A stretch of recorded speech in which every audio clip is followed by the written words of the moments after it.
Assalamualaikum warahmatullahi wabarakatuh. Kali ini kita akan membahas mengenai persediaan.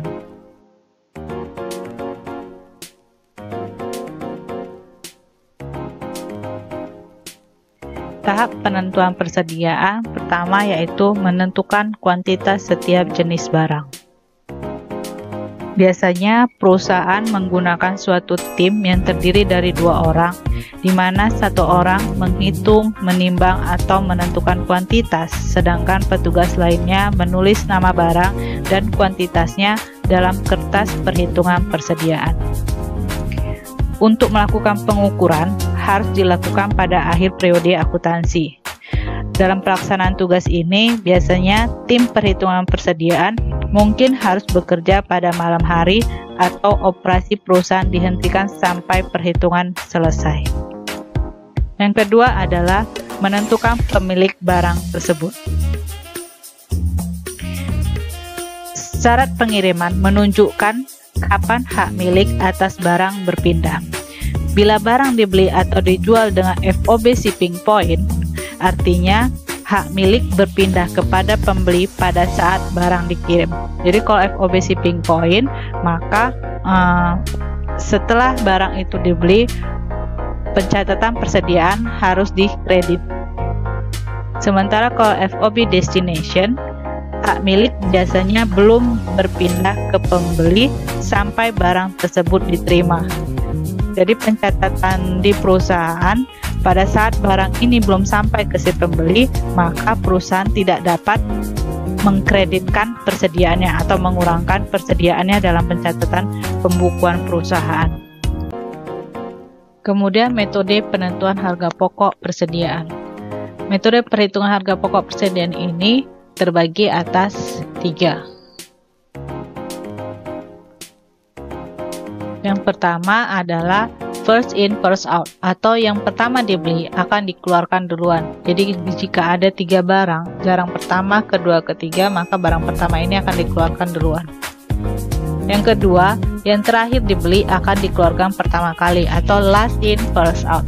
Jadi ada barang 1, 2, 3. Nah, barang yang dikeluarkan itu adalah barang yang ketiga atau yang terakhir kali dibeli. Kemudian yang ketiga adalah rata-rata seluruh pembelian atau average. Kita masuk ke contoh transaksi. Berikut adalah transaksi persediaan PTX bulan September. Pada awal bulan persediaan yang ada sebanyak 1 unit dengan harga 40.000. Tanggal 5 September, PTX membeli persediaan sebanyak 6 unit dengan harga per unitnya adalah 45.000.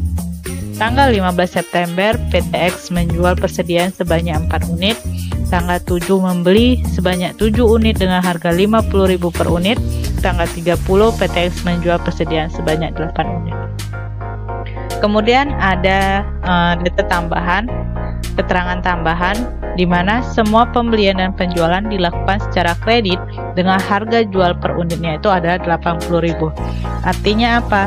Artinya setiap ada pembelian maka dilakukan secara kredit, jadi hutang perusahaan akan bertambah. Kemudian kalau jika terjadi penjualan dilakukan secara kredit, maka piutang perusahaan itu akan bertambah. Sekarang kita coba mengerjakan transaksi yang tadi menggunakan metode first in first out.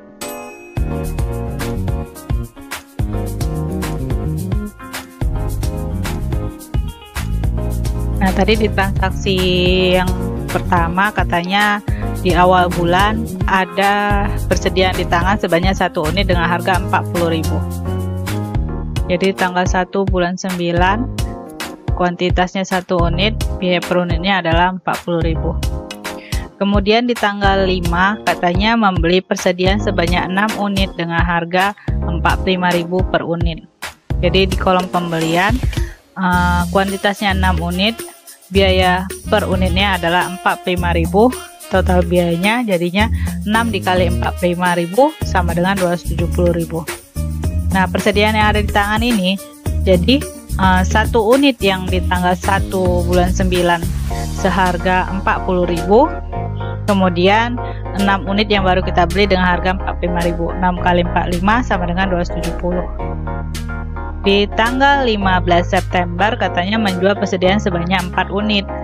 Karena dia menggunakan sistem first in first out, di mana barang yang kita keluarkan atau harga yang kita keluarkan itu adalah harga yang barang masuk pertama. Jadi yang barang masuk pertama itu adalah sebesar 40.000 per unit. Jadi satu unit dengan biaya per unitnya 40.000. Kemudian 3 unit lagi kita ambil dari yang baru kita beli di tanggal 5 bulan 9 seharga 45.000 per unit. Nah, sisa yang ada di tangan berapa?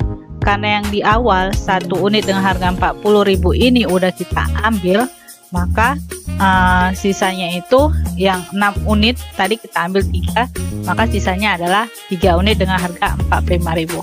Jadi diambil dari sini. Jadi 3 kali 45 sama dengan 135.000. Nah, di tanggal 26 September PTX membeli persediaan sebanyak 7 unit dengan harga 50.000 per unit. Jadi tanggal 26 dibeli 7 unit dengan harga 50.000. Persediaan yang ada di tangan, jadinya yang tadi sisa 3 dengan harga 45.000, kemudian ditambah dengan yang baru kita beli seharga 50.000. Kemudian di tanggal 30 September PTX menjual persediaan sebanyak 8 unit. Jadi dijualnya 8 unit. 8 unit ini kita ambil dari mana? 3 unit kita ambil dari yang awal kali masuk, ya kan? Persediaan yang terakhir 45.000. 3 kali 45 sama dengan 135.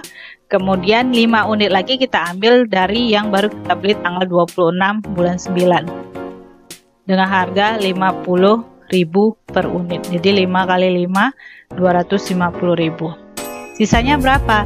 3 ini udah kita ambil, kemudian 7 kita ambil 5, sisanya adalah 2 unit dengan harga 50.000. Jadi 2 kali 5 sama dengan 100.000. Nah, totalnya 6 ditambah 7 berarti yang kita beli selama bulan September itu adalah 13 unit. Total biayanya sebanyak 620.000. Kemudian yang kita jual adalah sebanyak 12 unit. Total biayanya 560.000. Nah, persediaan yang ada di tangan kita tinggal 2 unit lagi. Totalnya adalah 100.000. Nah, jurnalnya gimana? Kalau si perusahaan ini menggunakan sistem perpetual, maka jurnal di tanggal 5, di tanggal 1 nggak perlu lagi kita jurnal karena ini adalah persediaan awal, persediaan awalnya gitu. Jadi yang perlu kita jurnal adalah di tanggal 5 pembelian. Jadi pada saat pembelian tadi katanya pembeliannya menggunakan sistemnya kredit atau utang. Jadi persediaannya bertambah sebesar 6 unit dengan biaya 45.000. Jadi 270.000 dan hutangnya sama bertambah 270.000. Kemudian transaksi tanggal 15 bulan 9 katanya ada dijual 4 unit, ya kan? Harganya berbeda, 1 unit harga 40.000, 3 unitnya harganya 45.000. Jadi cara perhitungannya adalah piutang dagangnya, karena dia dijual secara kredit maka piutang dagangnya bertambah. Jadi dijual 4, harga jualnya tadi adalah 80.000. Jadi 4 kali 8 320.000. Pendapatan penjualannya bertambah sebesar 320.000. Kemudian perhitungan harga pokoknya. Harga pokok penjualan 1 unit harganya 40.000. Kemudian 3 unit harganya 45.000. Totalnya 175.000 dan persediaannya berkurang sebanyak 175.000. Kemudian transaksi tanggal 26 bulan 9 katanya ada pembelian sebanyak 7 unit dengan harga 50.000. Jadi persediaannya bertambah 7 unit dikali 50.000, totalnya 350.000. Kemudian hutangnya bertambah sebesar 350.000. Dan yang terakhir di tanggal 30 bulan 9 ada penjualan sebanyak 8 unit yang harga pokoknya berbeda-beda. Sama. Ini sistemnya sama tadi dengan yang tanggal 15 September. Jadi piutang dagangnya 8 dikali 80.000 harga jualnya, harga jual yang ini tadi, ya. Kemudian dikali 8 jadi 640.000. Pendapatan penjualannya pun bertambah 640.000. Untuk perhitungan harga pokok penjualannya 3 unit dikali 45.000 ditambah 5 unit dikali 50.000, dapatnya 385.000. Nah, persediaannya berkurang jadi 385.000.